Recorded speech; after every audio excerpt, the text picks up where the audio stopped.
Indian history UPSC civil services examination के prelims और mains GS paper का एक इम्पॉर्टेंट सब्जेक्ट है। आज हम इसके अप्रोच के बारे में बात करेंगे कि how to approach history for GS prelims and mains, यानी प्रीलिम्स और मेंस के लिए कि जीएस के लिए हिस्ट्री का कैसा या क्या अप्रोच हमारा होना चाहिए।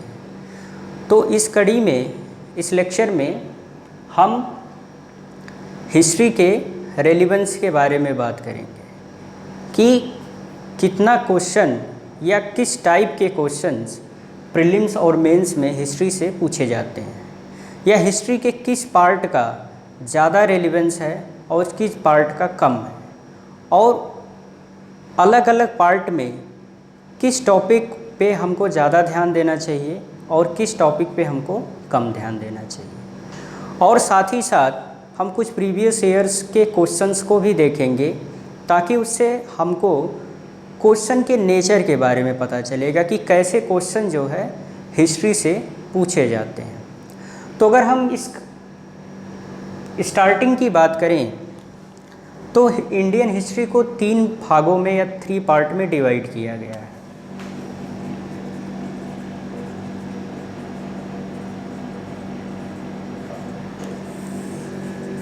पहला आपका एंशिएंट हिस्ट्री ऑफ इंडिया, दूसरा आपका मिडाइवल हिस्ट्री ऑफ इंडिया, और तीसरा आपका मॉडर्न हिस्ट्री ऑफ इंडिया। अब इन तीनों पार्ट से क्वेश्चन जो है वो आते हैं, और तीनों पार्ट के जो सिलेबस हैं वो बड़े लेंदी हैं। तो इन तीनों पार्ट का एक स्मार्ट स्ट्रैटेजी या अप्रोच हमारे पास होना चाहिए कि जिससे हम तीनों पार्ट को आसानी से जो है प्रीलिम्स और मेंस के जीएस पेपर के लिए जो है प्रिपेयर कर सकें। तो अगर हम इन तीनों पार्ट के अलग अलग रेलिवेंस को देखें तो इसके लिए हम पिछले 3 ईयर्स के पेपर में आए हुए नंबर ऑफ क्वेश्चंस को देखते हैं कि एंशिएंट हिस्ट्री और मिडाइवल हिस्ट्री और मॉडर्न हिस्ट्री से अलग अलग सेक्शन से कितने कितने क्वेश्चंस इन तीनों प्रीवियस ईयर्स में पूछे गए हैं।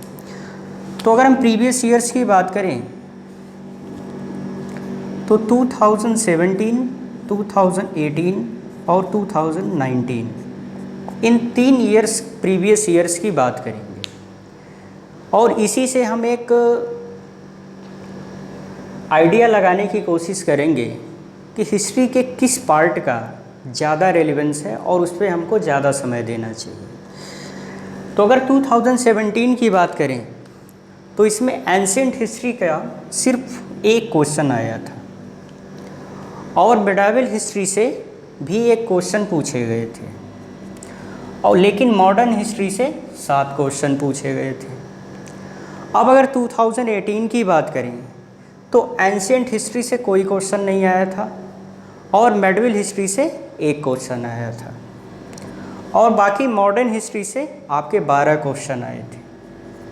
फिर इसके बाद अगर 2019 की बात करें तो एंशिएंट हिस्ट्री से 3 क्वेश्चन, मिडाइवल हिस्ट्री से 5 क्वेश्चंस, और मॉडर्न हिस्ट्री से 6 क्वेश्चन। यानी कि इससे हमको पता चल रहा है कि जो मॉडर्न हिस्ट्री है उससे ज़्यादा से ज़्यादा क्वेश्चन जो है प्रीलिम्स में पूछे जाते हैं, और यही हाल आपका मेंस में भी होता है। मेंस में ज़्यादा जो क्वेश्चन होते हैं वो मॉडर्न हिस्ट्री के ही होते हैं, और अब तो जो है 2020 के जो सिलेबस में मॉडर्न हिस्ट्री ही है, आपके मिडाइवल और एंशिएंट हिस्ट्री को हटा दिया गया है। हालांकि इसके art and culture, architecture, medieval और एंशिएंट हिस्ट्री के इनको इंक्लूड किया गया है। यानी कि आपके इनके हिस्टोरिकल पर्सपेक्टिव का मेंस के लिए नहीं तैयार करना है, सिर्फ प्रीलिम्स के लिए करना है। लेकिन इनके आर्ट एंड कल्चर और जो आर्किटेक्ट्स, जो art and culture of India के का पार्ट है, उसके लिए जो है मेंस के लिए करना है।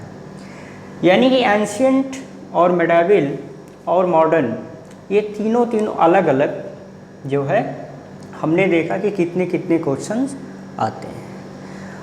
अब हो सकता है कि यूपीएससी का नेक्स्ट जो एग्ज़ाम हो, प्रीलिम्स हो, उसमें एंशिएंट से ज़्यादा क्वेश्चन आ जाएं, मेडिवल से ज़्यादा क्वेश्चन आ जाएं, या हो सकता है फिर भी मॉडर्न से ही ज़्यादा क्वेश्चन आ जाएं।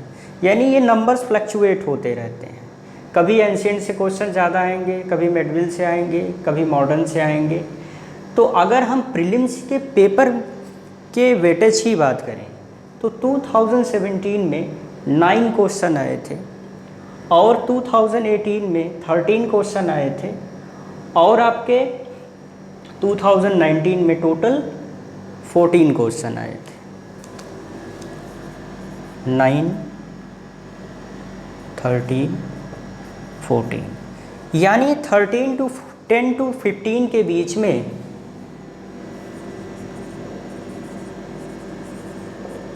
10 to 15 के बीच फ्लक्चुएट करता है। यानी 10 से 15 क्वेश्चन आपके कंफर्म है कि प्रीलिम्स एग्ज़ाम में हिस्ट्री से आने हैं। तो अब ये 15 क्वेश्चन मतलब 30 मार्क्स, 30 मार्क्स या 12 क्वेश्चन आ गए तो 24 मार्क्स। तो आपके 20 to 30 मार्क्स आपके टोटली जो है इंडियन हिस्ट्री से कवर होने हैं। तो इसका रेलिवेंस ज़्यादा है, यानी कि इंडियन हिस्ट्री को हमको अच्छे से तैयार रखना चाहिए। अब इस मार्क्स या उसके वेटेज को देखने के बाद अब हम एक एक पार्ट का, यानी कि एंशिएंट हिस्ट्री का क्या अप्रोच होना चाहिए हमारा, मेडिवल हिस्ट्री का क्या होना चाहिए और मॉडर्न हिस्ट्री का क्या होना चाहिए, इसको अब हम सीखेंगे।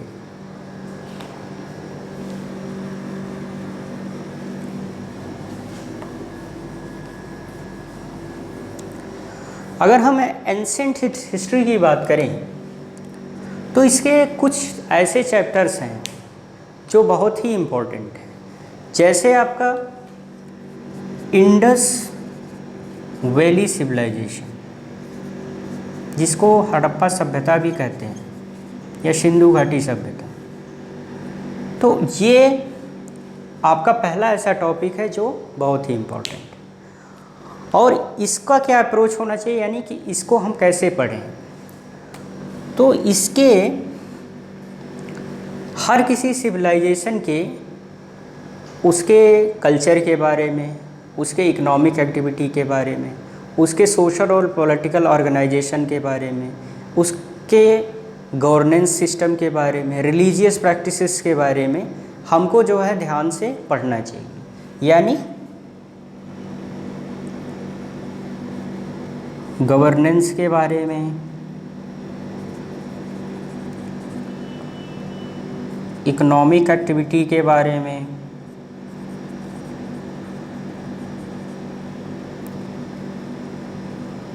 कस्टम एंड कल्चर के बारे में, कल्चर प्रैक्टिसेस जो उनके होते हों थे। नेक्स्ट रिलीजियस प्रैक्टिसेस के बारे में,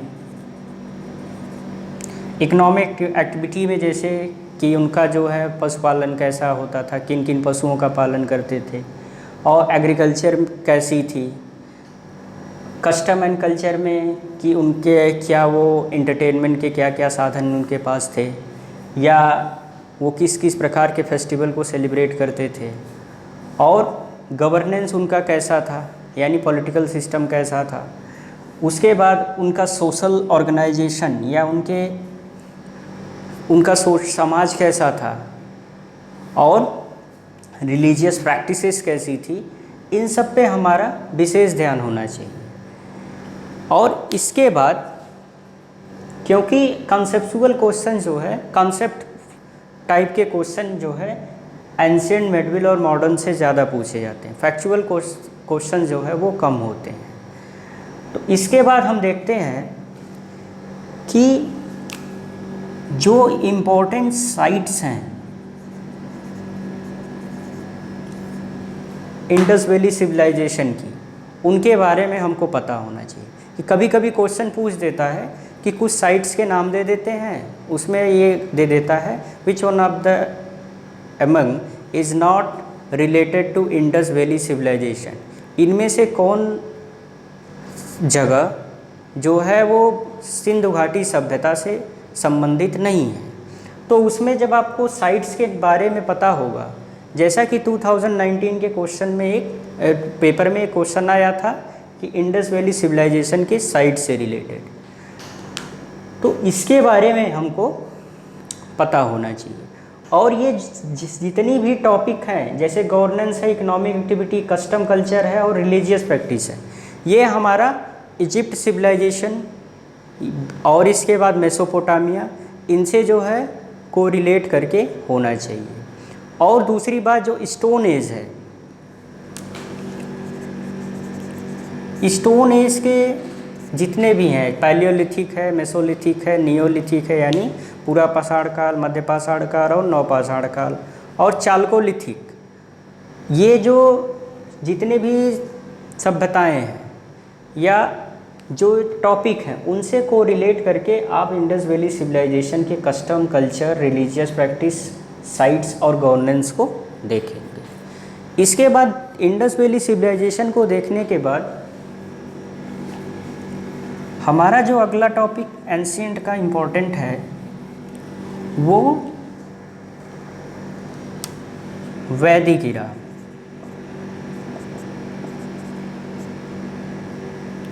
वैदिक इरा भी जो है इम्पोर्टेंट है, क्योंकि इसके भी जो है कस्टम और रिलीजियस प्रैक्टिसेस, कल्चर और गवर्नेंस, इकोनॉमिक एक्टिविटीज़ के क्वेश्चंस इंडस वैली सिविलाइजेशन से कोरिलेट करके या डिफ्रेंशिएट करके पूछे जाते हैं, जैसा कि 2019 में भी क्वेश्चन आया हुआ है।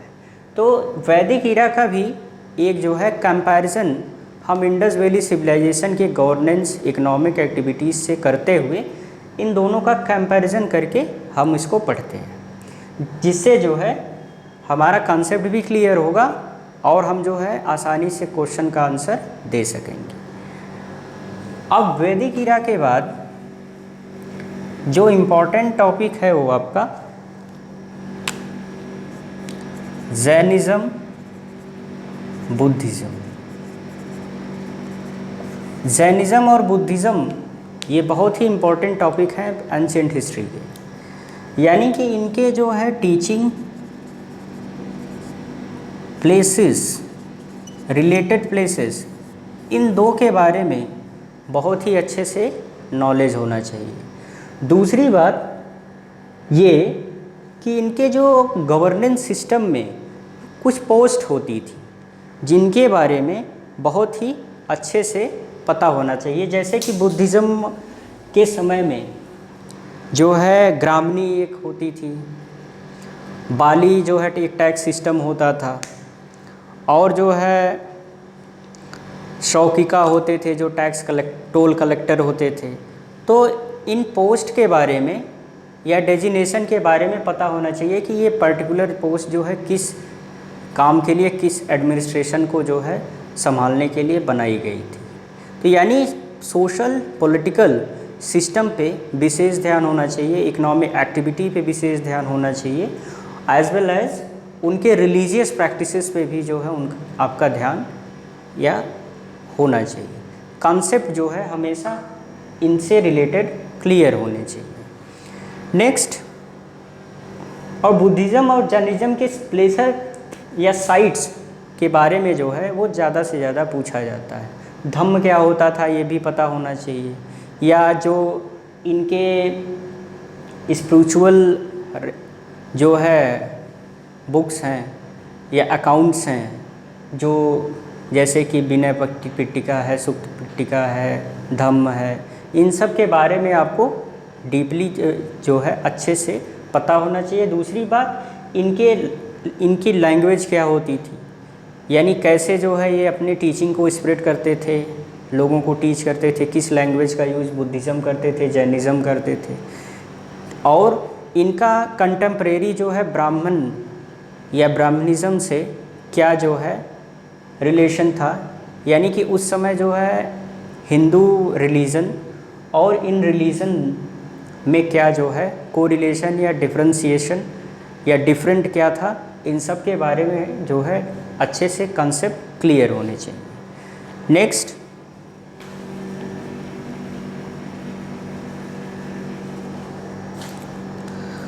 मगध एम्पायर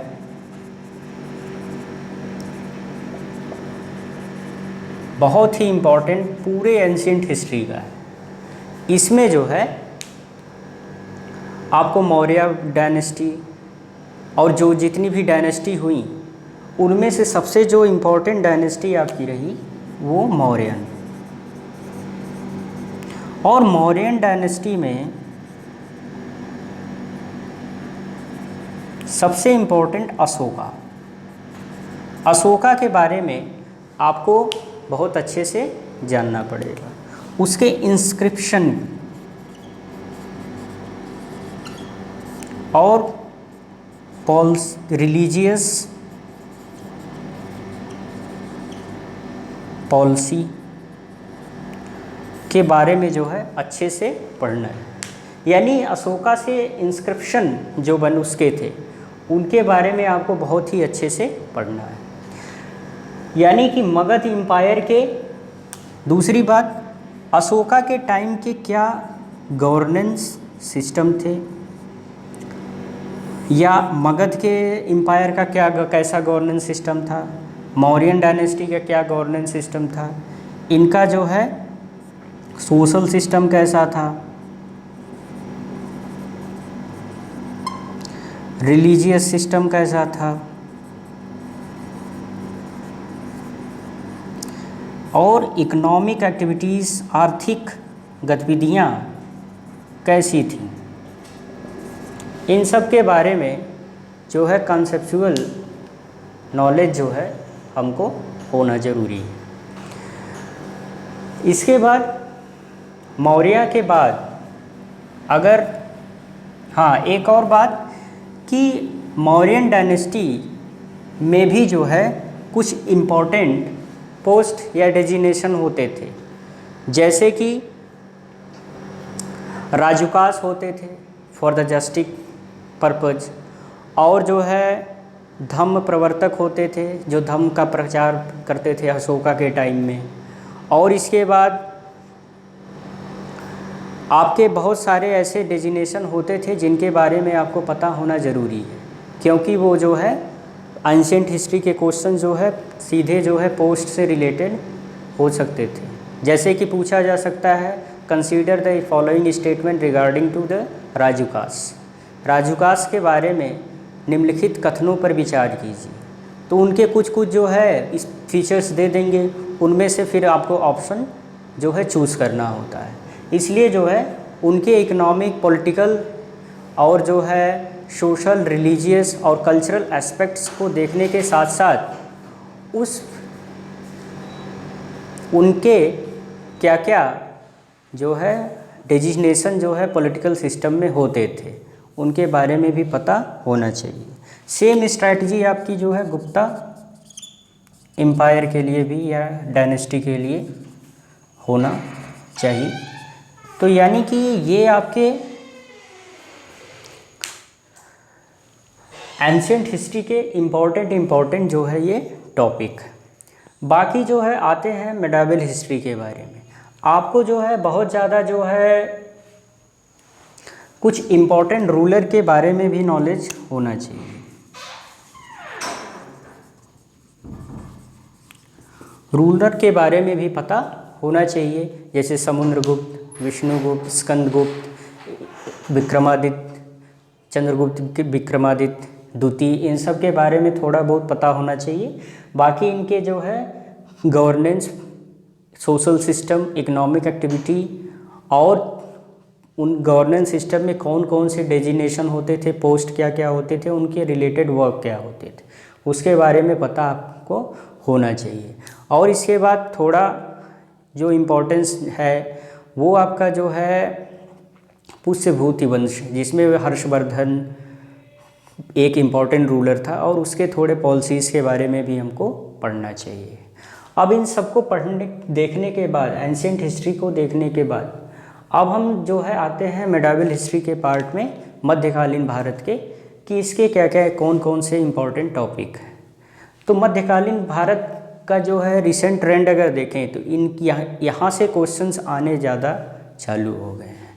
यानी कि मेडावल हिस्ट्री की बात करें तो चोला एम्पायर, चोला डायनेस्टी, चोला डायनेस्टी का जो आर्ट एंड कल्चर है वो बहुत इम्पोर्टेंट है।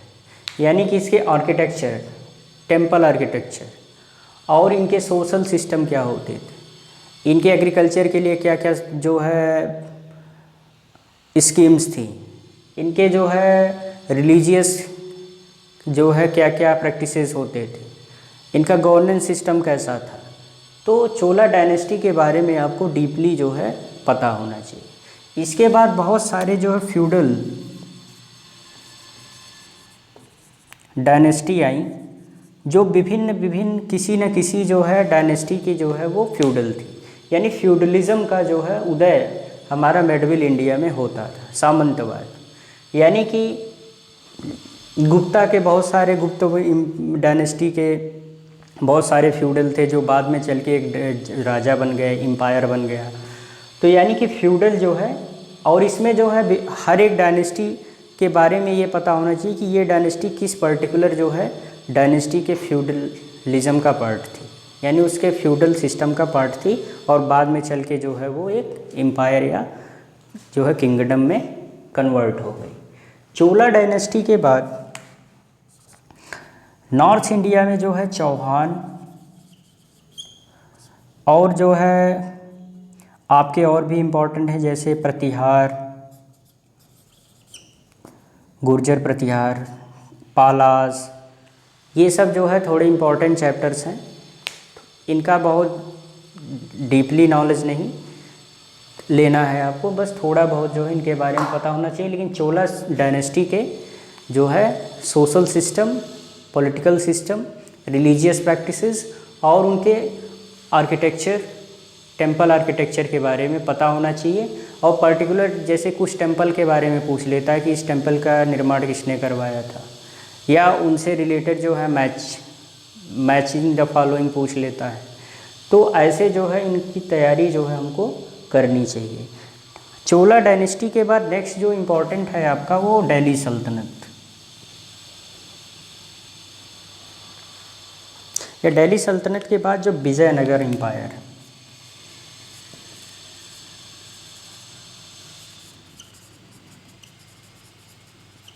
विजयनगर, चोला और इन सब का जो एम्पायर का जो महत्व है वो इंडियन आर्ट एंड कल्चर में ज़्यादा है। गुप्ता वंश का बहुत ज़्यादा जो है महत्व जो है आर्ट एंड कल्चर में है। तो कहने का मतलब है कि इनका जो है इनके art and culture, social, governance, political, religious practices के बारे में सारे एम्पायर के आपको पता होना चाहिए। और इसके बाद आते हैं हम दिल्ली सल्तनत के बारे में।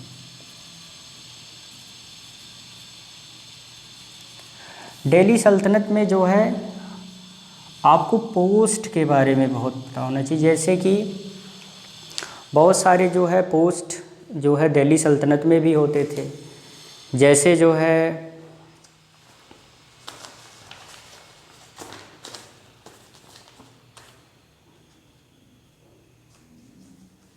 दीवाने को ही होता था, और भी बहुत सारे जो है इक्ता सिस्टम था, और उनके जो है गवर्नेंस सिस्टम कैसा होता था, यानी उनके प्रांतों को कैसे कैसे डिवाइड किया जाता था, और जो प्रांतों को गवर्न करते थे वो क्या कहलाते थे, जस्टिस सिस्टम को जो देखता था उनको क्या कहते थे, जो मिलिट्री सिस्टम को देखता था, मिलिट्री को हैंडल कंट्रोल करता था या उसको सुपरवाइज़ करता था, उनको क्या कहते थे।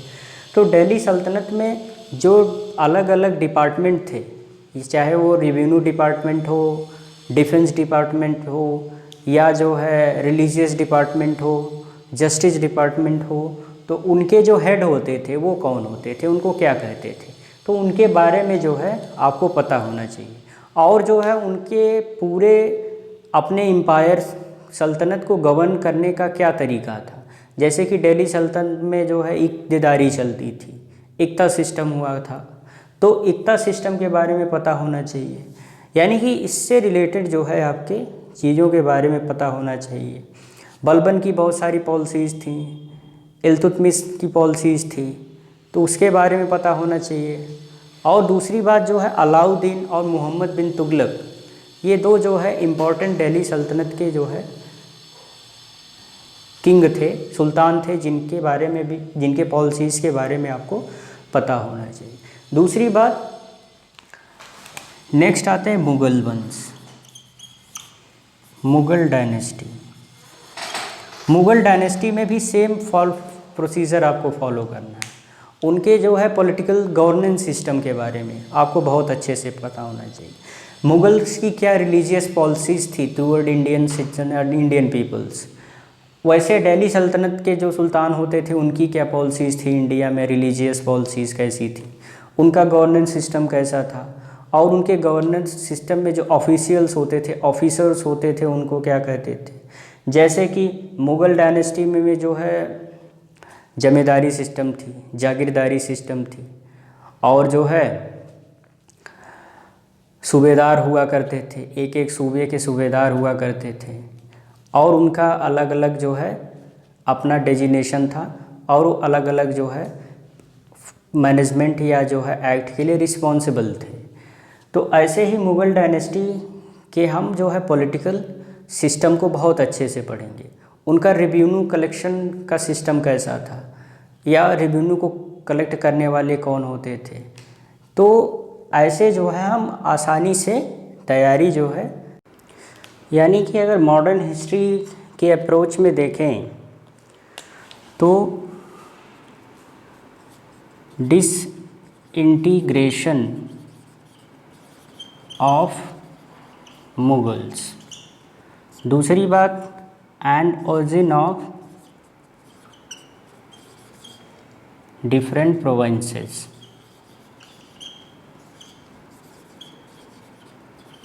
जैसे बंगाल, अवध और जो है हैदराबाद, इन सब के जो डिफरेंट टाइप्स के जो है प्रोविंसेस जो है after the disintegration of Mughals हुए। मुगल्स के डिसइंटीग्रेशन का क्या काजेज़ रहा, उसके बारे में आपको पता होना चाहिए। दूसरी बात, अराइवल ऑफ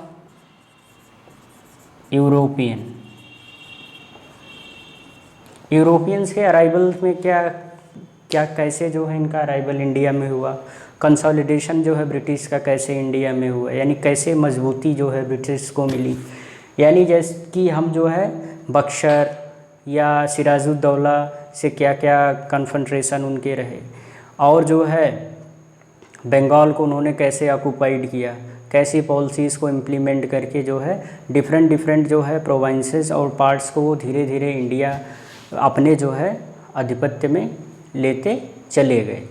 और इसके बाद पुर्तगाल्स के बारे में पढ़ना, पुर्तगाल्स के फेलियर के क्या जो है कारण रहे कि क्यों वो जो है इंडिया में अपने एम्पायर को अपने जो है अपने आप को कंसोलिडेट या मजबूत नहीं कर सके। दूसरी बात, यूरोपियन की ब्रिटिश की एडमिनिस्ट्रेटिव पॉलिसी,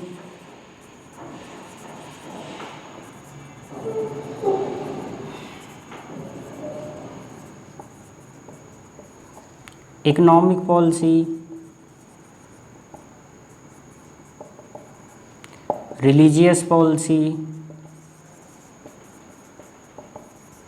इन सब के बारे में जो है बहुत अच्छे से जो है कंसेप्चुलाइज करके कंसेप्ट जो है आपका क्लियर होना चाहिए। यानी कि एडमिनिस्ट्रेटिव पॉलिसी जैसे कि पुलिस रिफॉर्म, सिविल सर्विसेज को उन्होंने लाया, और सिविल सर्विसेज में क्या क्या रिफॉर्म किए गए, और एजुकेशनल पॉलिसीज़ क्या थी,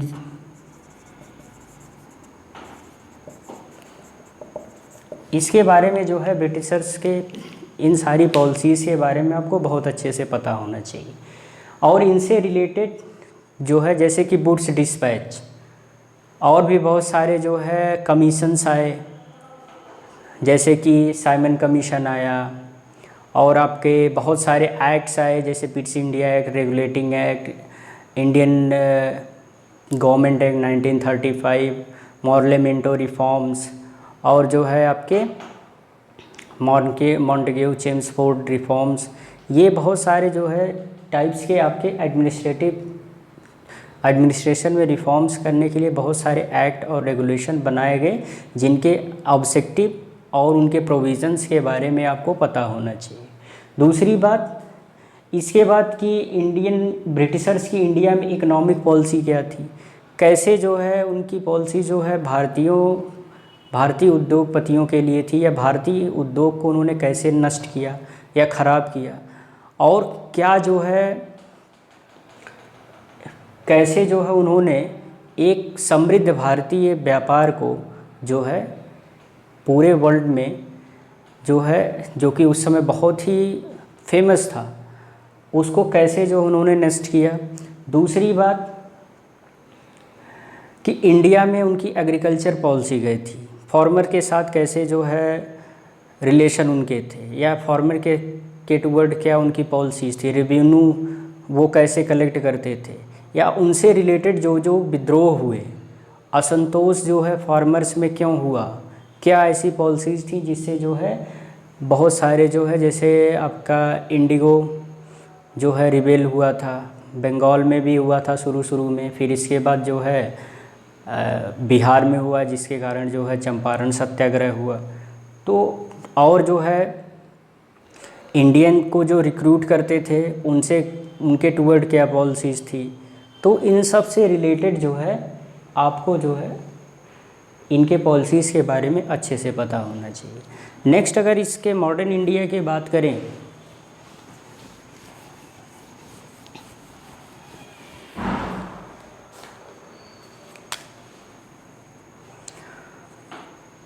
तो कुछ इम्पोर्टेंट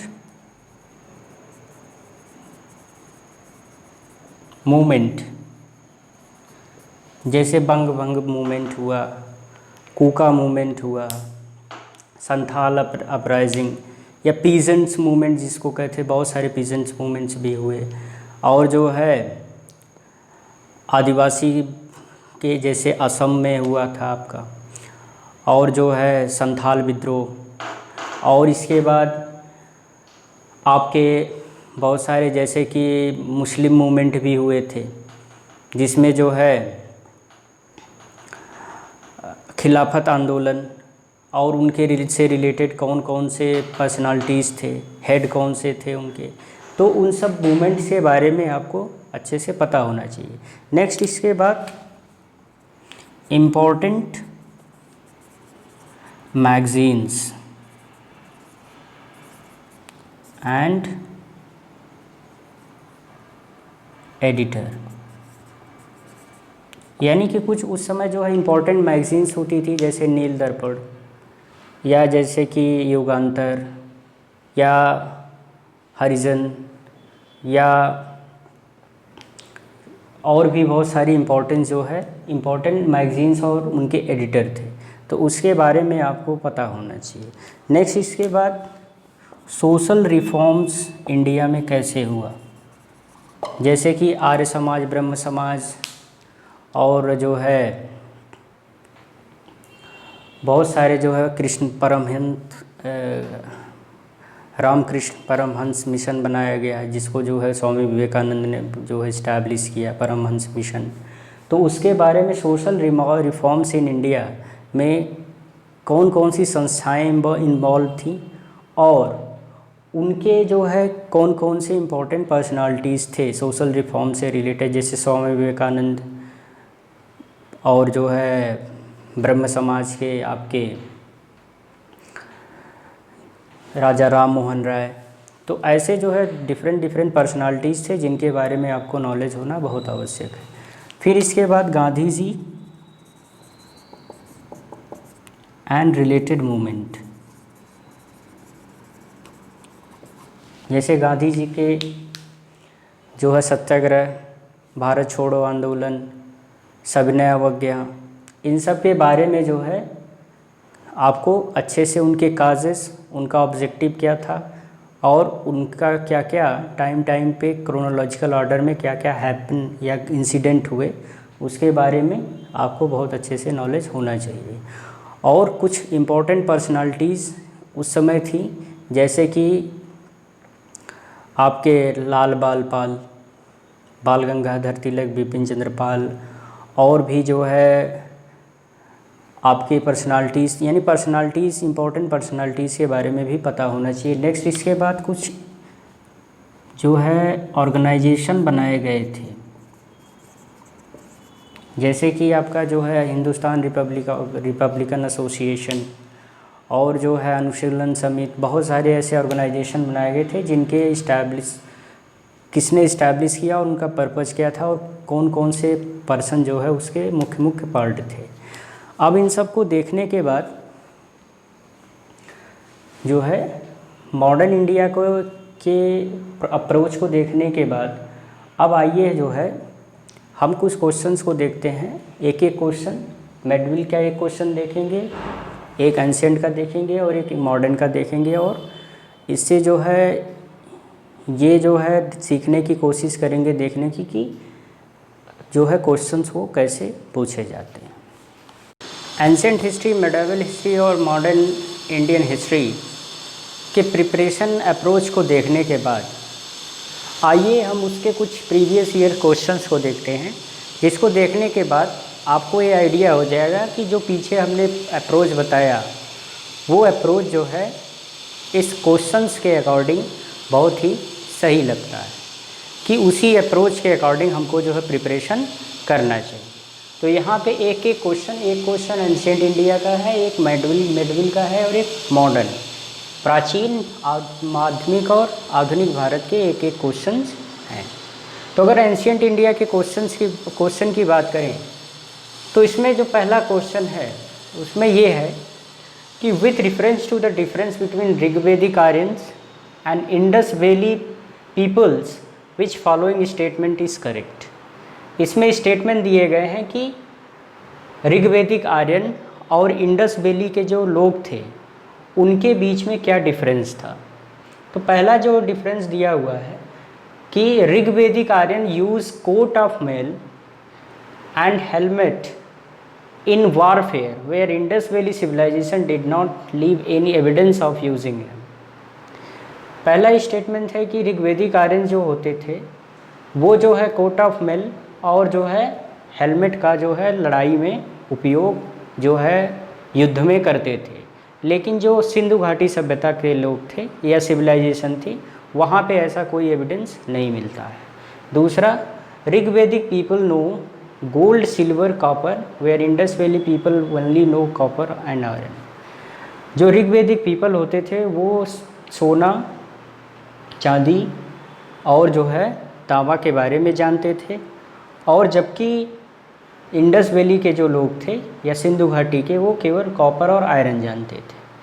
तो देखिए ये कॉन्सेप्चुअल क्वेश्चन है कि नहीं, यानी कि उनके जो है इकोनॉमिक एक्टिविटी, उनके पॉलिटिकल एक्टिविटी और उनके टाइम में कौन कौन से जो है मेटल या एलिमेंट्स यूज़ किए जाते थे उन सब के बारे में देखिए डिफरेंस पूछ लिया है।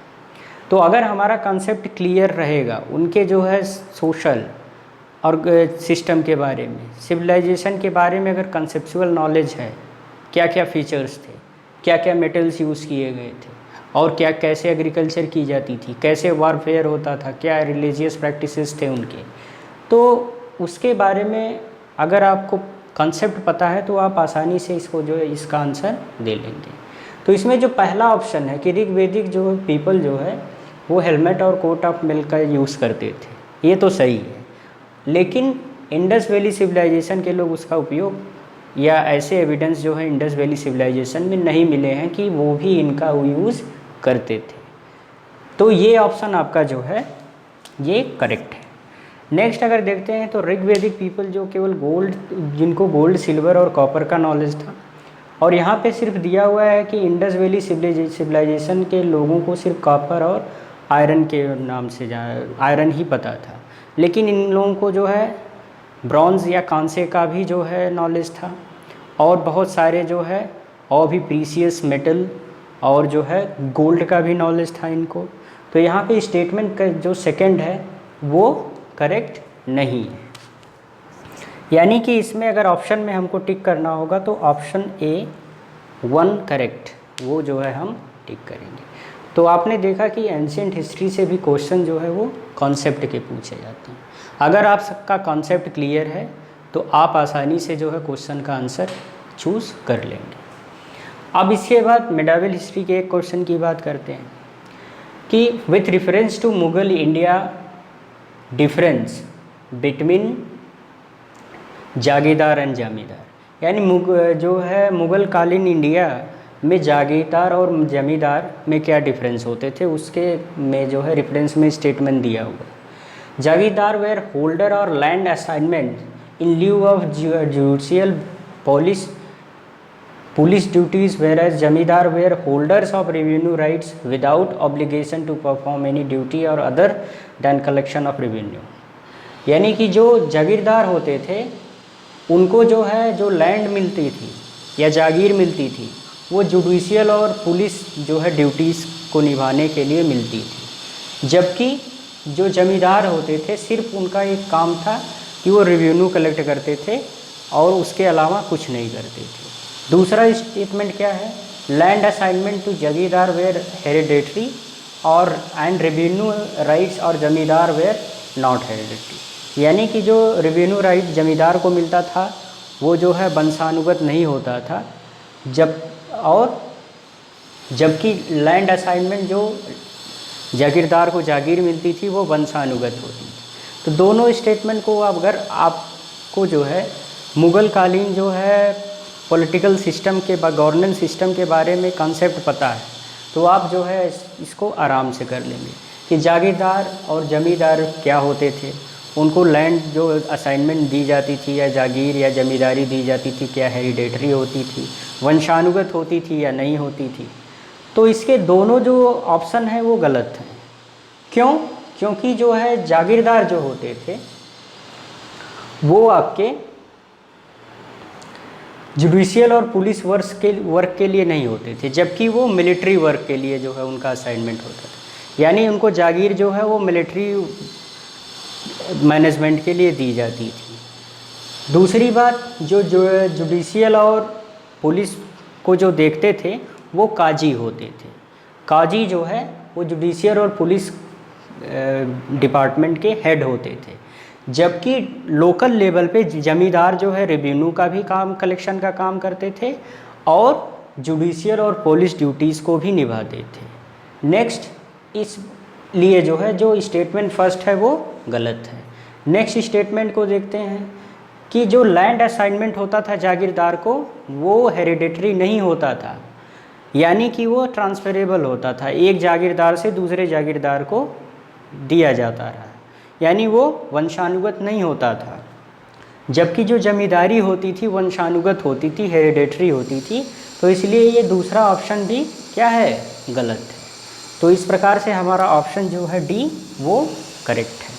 ये 2019 में 2019 के प्रीलिम्स में आया हुआ क्वेश्चन है। तो इस प्रकार से हम देख सकते हैं कि मिडिवल इंडिया के जितने भी डायनेस्टीज़ या एम्पायर रहे या दिल्ली सल्तनत रहा या कुछ, उनके governance, political systems, religious policy, social policy और उनके इकोनॉमिक एक्टिविटीज़ क्या थी, उनसे रिलेटेड जो है क्वेश्चन कंसेप्चुअल पूछे जाते हैं। तो हमेशा जो है आपको कॉन्सेप्ट पे जो है ज़्यादा ध्यान देना होगा।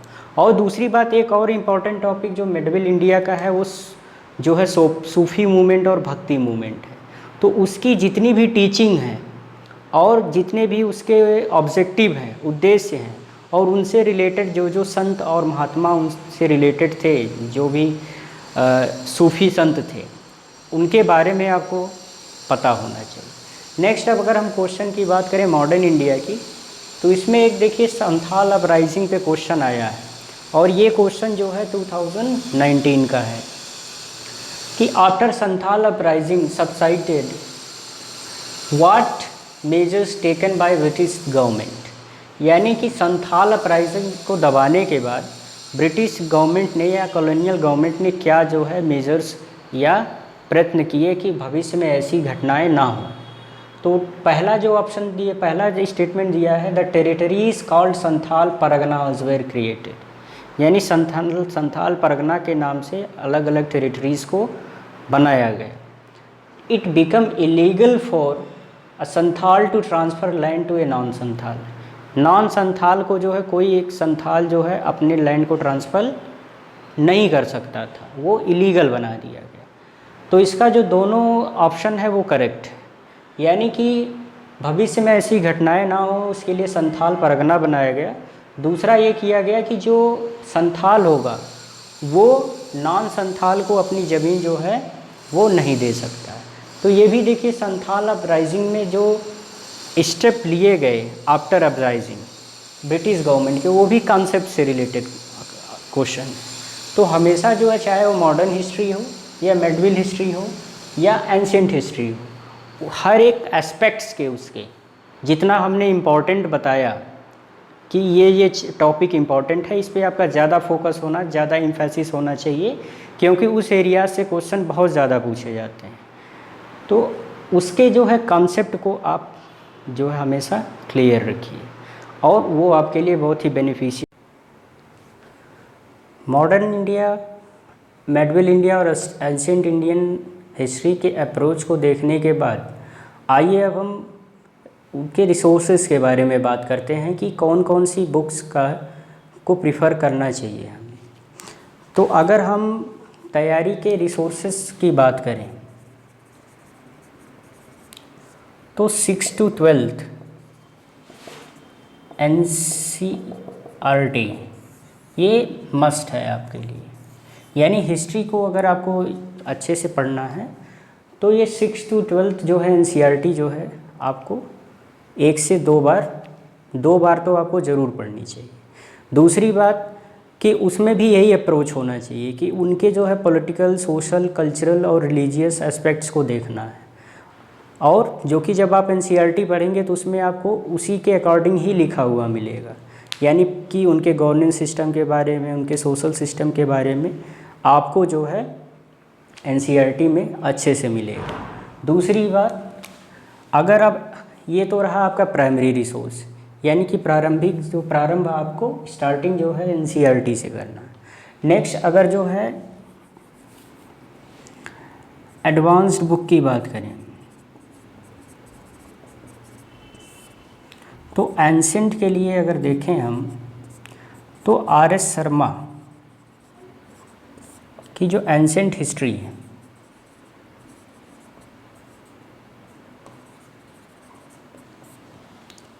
This is very important book for ancient India. Next अगर जो है हम मेडिवल इंडिया की बात करें तो उसके लिए सतीश चंद्रा की जो है medieval history of India. Next अगर जो है मॉडर्न की बात करें तो वो आपके बिपिन चंद्रा की जो मॉडर्न हिस्ट्री है पतली वाली, वो जो है बहुत इम्पोर्टेंट है और उसको आप कम से कम 2 से 3 बार बहुत अच्छे से पढ़ें। और उसमें जैसे जैसे सीक्वेंस दिया हुआ है, सारा सीक्वेंस दिया हुआ है कि मुग़ल का डिसइंटीग्रेशन कैसे हुआ, और जो है 18th सेंचुरी के इंडिया की इकोनॉमिक, सोशल स्थिति कैसी थी, क्या कंडीशन थी। फिर उसके बाद एडवेंट ऑफ यूरोपियंस भी दिया हुआ है, पुर्तगाली आए, पुर्तगाली फिर कैसे यहाँ पे जो है उनका डिसइंटीग्रेशन हुआ और ब्रिटिश का कंसोलिडेशन हुआ। फिर इसके बाद जो है विभिन्न डिफरेंट जो है एडमिनिस्ट्रेटिव, इकोनॉमिक, एजुकेशन और रिलीजियस, कल्चरल पॉलिसी क्या ब्रिटिशर्स की थी, उनका जो है एक क्रोनोलॉजिकल और सीक्वेंशियल जो है एक्सप्लेनेशन उस बुक में आपको अच्छे से मिलेगा। नेक्स्ट उसके बाद जो है इंडियन स्ट्रगल मूवमेंट्स के बारे में अच्छे से है, गांधी जी के बारे में, उनसे रिलेटेड उनके जो इम्पोर्टेंट मूवमेंट्स थे, और जो है सारी चीज़ें जो हमने बताया आपको कि मैगज़ीन, उनसे रिलेटेड क्या पर्सनालिटीज़ थी, और बहुत सारे जो है गांधी जी के पहले भी जैसे स्वदेशी आंदोलन, खिलाफत आंदोलन, बंग भंग आंदोलन और बहुत सारी पीजेंट्स आंदोलन जो है अपराइजिंग था, वो सब सारी चीज़ें आपको जो है बिपिन चंद्रा के हिस्ट्री में टोटली आपको मिल जाएंगी और किसी अदर रिसोर्स को आपको फॉलो करने की ज़रूरत नहीं है। इसके बाद इंडिया आफ्टर इंडिपेंडेंस यानी पोस्ट इंडिपेंडेंस के लिए आपको जो है 12th की NCERT जो है पॉलिटिकल साइंस की, वो सेकेंड पार्ट जो है इंडिया आफ्टर इंडिपेंडेंस, वो बहुत जो है वो काफ़ी है। उससे ज़्यादा जो है, इससे ज़्यादा रिसोर्सेज आपको फॉलो करने की ज़रूरत नहीं है। बस इस रिसोर्स को फॉलो करिए और जो हमने बताया कि किस तरह से जो है तैयारी करनी चाहिए, उसके बाद ज़्यादा से ज़्यादा बार इन रिसोर्सेज को आप रिवाइज़ करिए। यानी कि मिनिमम रिसोर्सेज मैक्सिमम रिवीजन होना चाहिए। उससे आपको नई नई चीज़ें जो है बार बार सीखने की मिलेंगी और जो कंसेप्ट होगा और आपका और भी कंसोलिडेट होगा और भी मजबूत होगा और आसानी से आप आंसर को कर ले जाएंगे।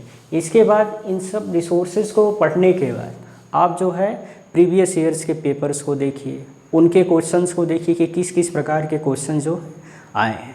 इसके बाद जब हम आगे जो है हिस्ट्री की वीडियो स्टार्ट करेंगे, लेक्चर्स, तो लेक्चर के एंड में डिस्क्रिप्शन में जो है हम लिंक में जो है या टेलीग्राम जो हमारा चैनल है उस पर हम जो है क्वेश्चन पेपर्स जो है एक मॉडल क्वेश्चन पेपर भी डालते रहेंगे, जिसको आपको सॉल्व करना है और अपने जो है प्रिपरेशन को और स्ट्रॉन्ग करना है। धन्यवाद।